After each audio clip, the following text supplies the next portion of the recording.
క్రీస్తునందు సోదరి సోదరులారా, ప్రభువైన యేసుక్రీస్తు నామములో హృదయపూర్వక వందనాలండి. ముందుగా ఇంత మంచి సమయాన్ని ఇచ్చిన తండ్రి అయిన దేవునికి, ప్రభువైన క్రీస్తు ద్వారా కృతజ్ఞతాస్తుతులు చెల్లిస్తున్నామండి. బాగున్నారండి. వాక్యం చదువుకొని ప్రార్థన చేసుకున్న తర్వాత పాఠంలోకి వెళదామండి. మత్తయి గారు రాసిన సువార్త 10వ అధ్యాయం, మత్తయి గారు రాసిన సువార్త 10వ అధ్యాయం 20వ వచనం.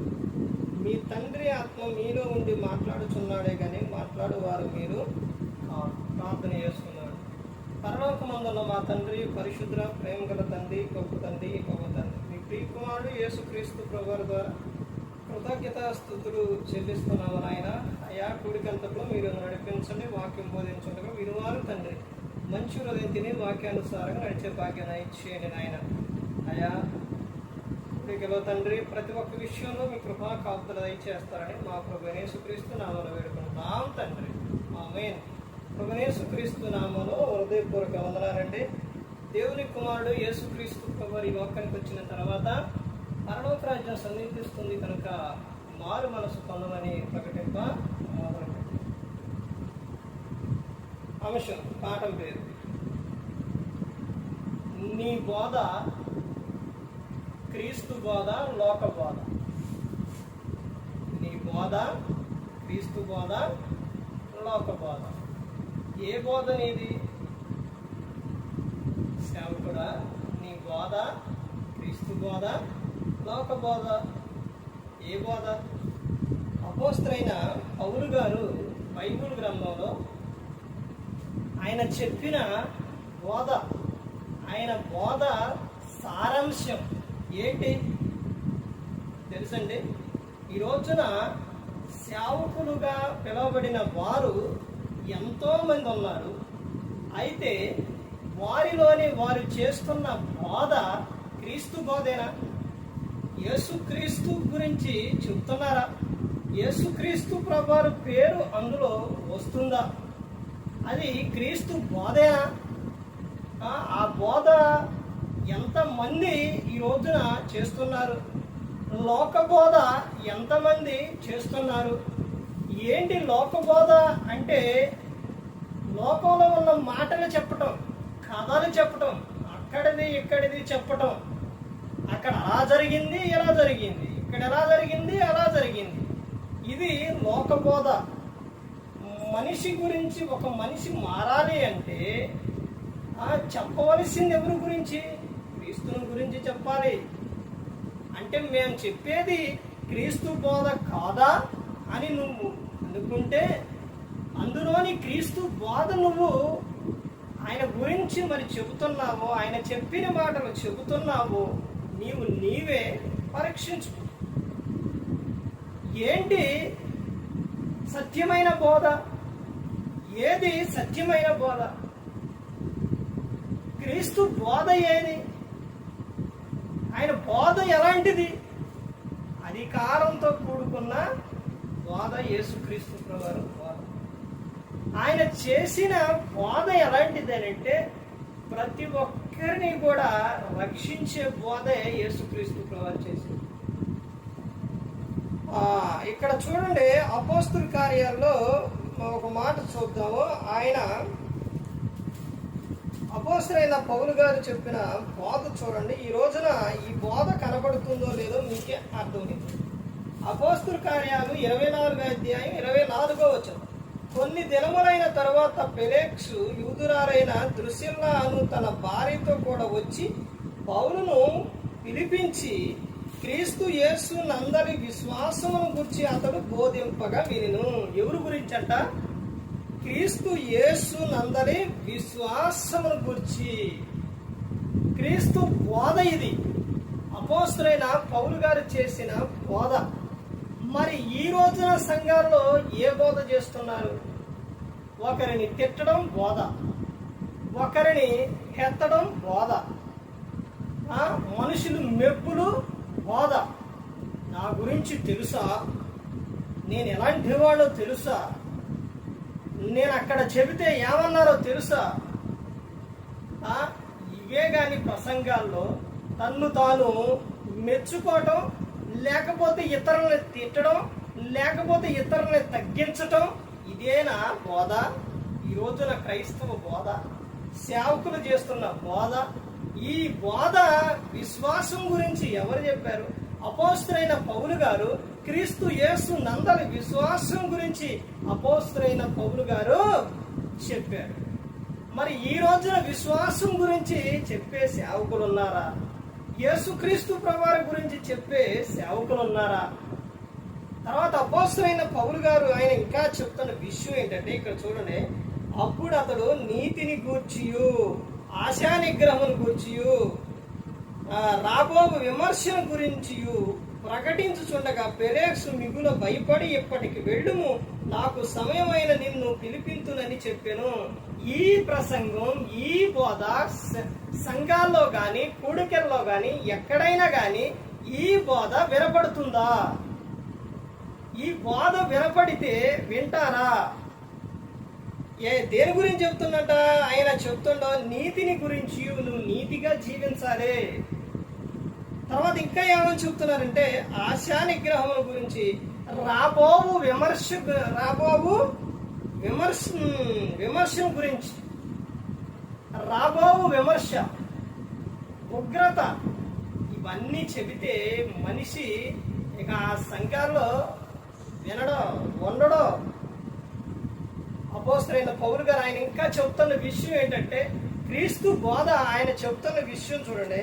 అపోస్తలుడైన పౌలు గారు కొరింథీయులకు రాసిన మొదటి పత్రిక చూడండి, 23 మొదటి పత్రిక 1వ అధ్యాయం 17వ వచనం.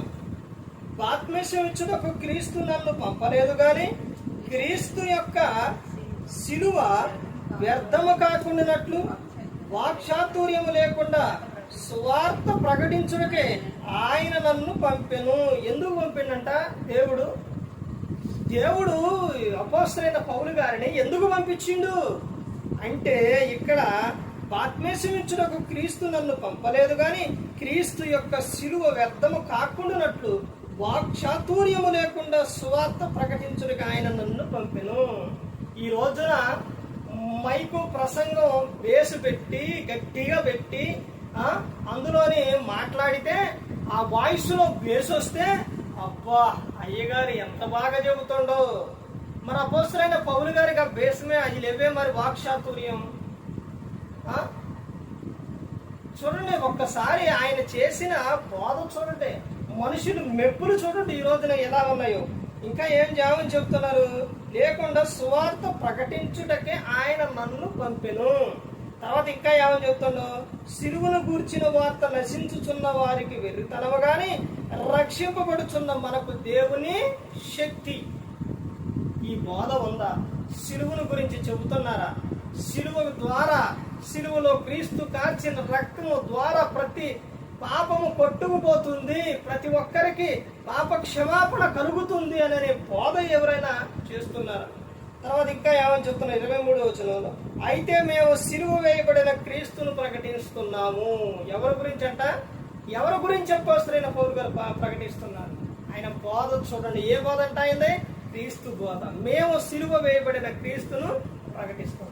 ఏది లోక బోధ అంటే, లోకంలో ఉన్న పిట్ట కథలో, లోకంలో ఉన్న కథలో వారిని వీరిని తిట్టడం, అక్కడ జరిగినాయి ఎక్కడ జరిగినాయి చెప్పడం, ఇవి లోకబోధం. ఇలాంటివన్నీ తీసుకొచ్చేసి ఈ రోజున క్రీస్తుని గురించి చెప్పకుండా ఎయ్యయ్యో చెప్పుకుంటా సేవకులు ఏం చేస్తున్నారు? దయ్యం గడిపేస్తున్నారు. విన్న వారికి కూడా ఏమొస్తుంది? అందులో మళ్ళీ ఏం కలుపుతారు? మధ్యలో మ్యూజిక్ కలుపుతారు. అబ్బో ఇక వీళ్ళకు ఉత్సాహం వచ్చింది, ఇక ఎగురుతారు, మామూలుగా ఉండదు అనమాట. ఇంత చేస్తున్నావు కదా, ఆ ప్రసంగంలో క్రీస్తు కనపడుతున్నాడా? క్రీస్తుని గురించి చెప్తున్నావా? క్రీస్తు లేనిది ఏముంది? క్రీస్తు లేకుండా ఏం ప్రయోజనం అసలు? యేసుక్రీస్తు ప్రభువు లేకపోతే జగత్పునాది ఏయబడక మునిపే మనల్ని క్రీస్తులో ఏర్పరచుకున్నా కదా. యేసుక్రీస్తు ప్రభువు లేకుండా ఏది తండ్రి సమస్తం కూడా కుమారుని ద్వారా చేసి చేసిండు ప్రతి ఒక్కటి కూడా. తర్వాత ఆయన ఇంకా ఏమని చెప్తున్నారో చూడండి. ఇక్కడ కొరింథీయులకు రాసిన మొదటి పత్రిక 2వ అధ్యాయం 1వ వచనం నుంచి, సహోదరులారా, నేను మీ యొద్దకు వచ్చినప్పుడు వాక్చాతుర్యముతో గాని జ్ఞానాతిశయముతో గాని దేవుని మర్మం మీకు ప్రకటించుతూ వచ్చిన వాడును కాను. 2వ వచనం, నేను యేసు క్రీస్తును అనగా సిలువ వేయబడిన యేసు క్రీస్తును తప్ప మరి దేనిని మీ మధ్య నెరగకుందునని నిశ్చయించుకుంటేను. వింటున్నారమ్మా? చూసారా? దేని గురించి అంట? యేసు క్రీస్తు ప్రభువారి గురించి. అసలు ఈ మాటే రాదు కొంతమంది ప్రసంగం. యేసుక్రీస్తు అనే పేరు రానే రాకుండా ఏం చేస్తున్నారు? ప్రసంగం ముగించేస్తున్నారు. అసలు ఆ పేరు లేకపోతే మనం ఎక్కడ ఉన్నామంటే, ఆయన ద్వారానే రక్షణ, క్రీస్తు ద్వారానే పరలోకం, క్రీస్తు ద్వారానే మనకు ప్రతి ఒక్కటి కూడా. కానీ క్రీస్తు మాత్రము అక్కడ కనపడదు. వారి మాటలోని రాదు, క్రియల్లోని ఉండదు, సంఘాల్లోని ఉండదు, ప్రసంగాల్లోని ఉండదు. యేసు క్రీస్తు ప్రభువారు లేకుండా చేసే బోధ అది బోధేనా అసలు? ఒకసారి ఆలోచించండి. ఇంకా ముందుకెళ్తే ఈ ఎక్కడెక్కడ ఉంటుందో తెలుసండి. యోహాను రాసిన 2వ పత్రికలో, ఆ పత్రికలో కనబడుతుంది. మొదటి పత్రికలోని ఉంటుంది, 2వ పత్రికలోని ఉంటుంది. యేసుక్రీస్తు శరీరధారి అయి వచ్చేనని ఒప్పుకొనని వంచకులు అనేకులు బయలుదేరి ఉన్నారు, వీరి అబద్ధ బోధకులు అని చెబుతారు. ఎవరి గురించి చెబుతున్నామంటే సిలువ వేయబడిన క్రీస్తును ప్రకటిస్తున్నాం. చాలా మంది చర్చిల్లో ఈ వాక్యం పెడితే ఏం చేస్తున్నారు? ఇది కనుక ఉంటే ఎవరైనా పబ్లిక్ చూస్తారేమో, చూస్తే వారు ఊకోరండి అని ఏం చేస్తారు? తీసేస్తున్నారు. అంటే నువ్వు ఎవరిని తీసేస్తున్నావు? అక్కడ అది ఉంటే వాళ్ళు చదివినప్పుడు ఎవరు కనపడుతున్నారు? ఆ మాట ఎవరిది? అది ఎవరు చెప్పారు? ఎవరు రాపించారు? అందులో ఎవరు కనబడుతున్నారు? ఇవేం అవసరం. మాకు కావాల్సిన మనుషులు మెప్పులు, మనుషులు గొప్పలు, మాకు ఇవి కావాలి, వాళ్ళు ఏదో అనుకుంటారు అని దేవుణ్ణే పక్కన పెట్టేవారు కొన్ని సంఘాల్లో ఉంటున్నారు. క్రీస్తుకు నీ సంఘంలో, నీ హృదయంలో చోటు ఉందా?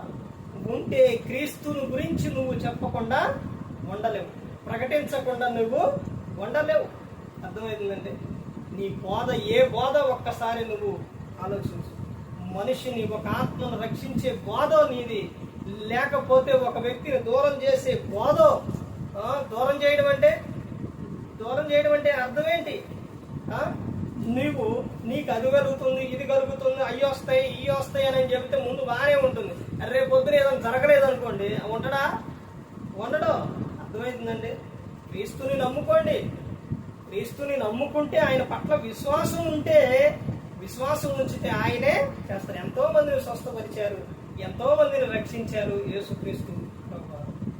ఆయన పట్ల విశ్వాసం కలిగి ఉంటారు. అంతవరకు సహించిన వాడే నిత్య రాజ్యం చేస్తారు. అందుకని ప్రతి ఒక్కరు గమనించుకోవాలి. మన బోధ సారాంశం ఏంటంటే క్రీస్తు బోధే మన బోధ. అపోస్తలుడు ఏ బోధ చేశారు? అపోస్తలుడు ఏ బోధ చేశారండి? అపోస్తలుడు బోధ ఏంటి? ఆయన బోధ ఏంటి?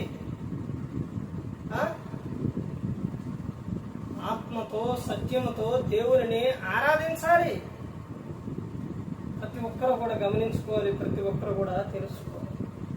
ఏ ఒక్కరు కూడా నశించి నరకానికి వెళ్ళిపోకూడదని యేసుక్రీస్తు ప్రభువారు ఈ లోకానికి వచ్చి మనందరి కోసం శిలువలో తన ప్రాణాన్ని పెట్టి, మరి ఈ విధంగా నిలబెట్టి మాట్లాడించిన తండ్రి దేవునికి కృతజ్ఞతాస్తుతులు చెల్లిస్తూ, ఇంతవరకు శ్రద్ధగా ఉన్న మీకు ప్రభు పెట్టిన హృదయపూర్వక వందనాలు చెల్లిస్తూ ఈ మాటలు ముగిస్తున్న అందరికీ వందనాలు.